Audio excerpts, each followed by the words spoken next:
اللہ سے راز و نیاز کی باتیں، جو باتیں بندہ کسی سے نہیں کر سکتا وہ اپنے رب سے ڈائریکٹ کرتا ہے، اپنے دل کے سارے دکھڑے اپنے رب کی دہلیز پہ رکھتا ہے اور اپنی ساری ضرورتیں مالک کی چوکھٹ پہ رکھ دیتا ہے، اور اس سے مانگتے ہوئے بندے کو شرم نہیں آتی، حیا نہیں آتا، بلکہ اس سے مانگتے ہوئے فخر محسوس ہو رہا ہوتا ہے کہ میں اپنے رب سے مانگ رہا ہوں۔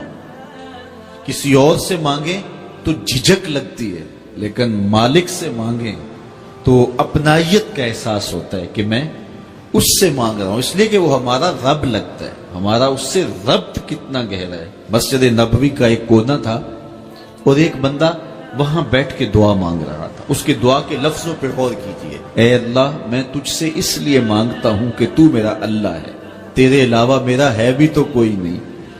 تو یہ وہ دعا مانگ رہا تھا اور مسجد نبوی کے کونے میں بیٹھا تھا۔ حضور نے دیکھا تو ایک صحابی سے کہا وہ جو دعا مانگ رہا ہے اس کو جا کے بتا دو تمہاری دعا قبول ہو گئی ہے۔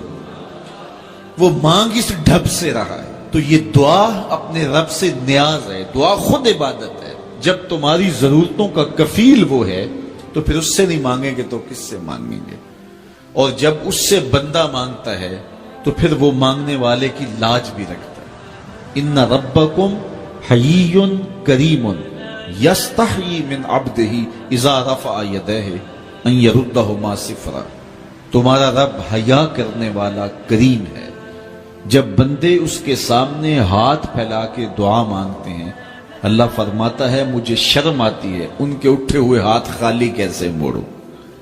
جب انہوں نے مجھ سے مانگا ہے تو میں نے بھی نہ دیا تو کون دے گا؟ میں ایک سادی سی بات کرتا ہوں، اتنے لوگ جتنے لوگ یہاں بیٹھے ہیں اگر کسی دنیا دار کے ڈیرے پہ چلے جائیں اور اس سے کوئی چیز طلب کریں اور وہ دینے کی استطاعت رکھتا ہو تو وہ کیا خالی لٹائے گا؟ وہ کہے گا اتنے لوگ آگے ہو تو ڈیرہ داری کی شان کے خلاف ہے کہ میں ان کو خالی لٹاؤں۔ تو جب یہ دنیا دار خالی نہیں لٹاتا تو رب کیسے خالی لٹائے گا؟ جب بندے اس کی دہلیز پہ چل کے آ جائیں تو وہ بندوں کی ضرورتوں کا کفیل ہے اور ان کے ہر درد کو جانتا ہے اور ان کی ضرورتوں کو پورا کرتا ہے۔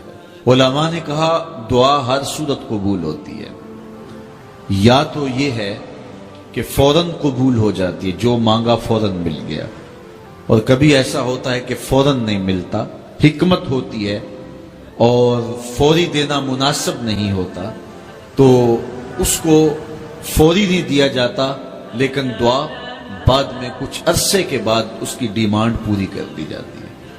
اور کبھی ایسا ہوتا ہے نہ فوری دیا جاتا ہے نہ بدیر دیا جاتا ہے، اس دعا کو ذخیرہ کر لیا جاتا ہے اور حشر کے دن اس کا بدلہ دیا جائے گا۔ اور روایت میں آتا ہے حشر کے دن جب ان دعاؤں کا بدلہ دیا جائے گا جن کا بدلہ دنیا میں نہیں ملا تھا تو لوگ آرزو کریں گے کاش کہ دنیا میں کوئی دعا قبول ہی نہ ہوئی ہوتی، سارے صلے آخرت میں ملتے۔ اللہ اکبر۔ کبھی ایسا ہوتا ہے جو مانگا جاتا ہے وہ نہیں دیا جاتا، اس کے بدلے میں کچھ اور چیز دے دی جاتی ہے جو اس کی ضرورت ہوتی ہے اور جو اس کے لیے مناسب ہوتی ہے۔ وہ کچھ اور مانگ رہا ہوتا ہے لیکن اللہ اپنی حکمت کے تحت اسے کچھ اور عطا کر دیتا ہے۔ بہر صورت دعا قبول ہوتی ہے اور بندوں کے اٹھے ہوئے ہاتھ اللہ پسند کرتا ہے۔ آج یہ بھی بحث چلتی ہے نہیں مانگنا چاہیے، فلاں وقت میں نہیں مانگنا چاہیے، تو وہ کہتا ہے مجھ سے مانگو جب بھی مانگو، میرا دست کرم تمہیں دینے پہ آمادہ ہے۔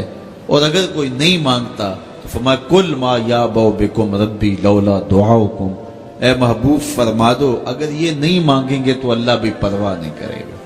مانگنا تمہاری ضرورت ہے، اگر تم مانگتے رہو گے تمہاری جھولیاں بھرتا رہے، اور اگر تمہیں اسے نہیں پکارو گے تو وہ بھی تمہاری پرواہ نہیں کرے گا۔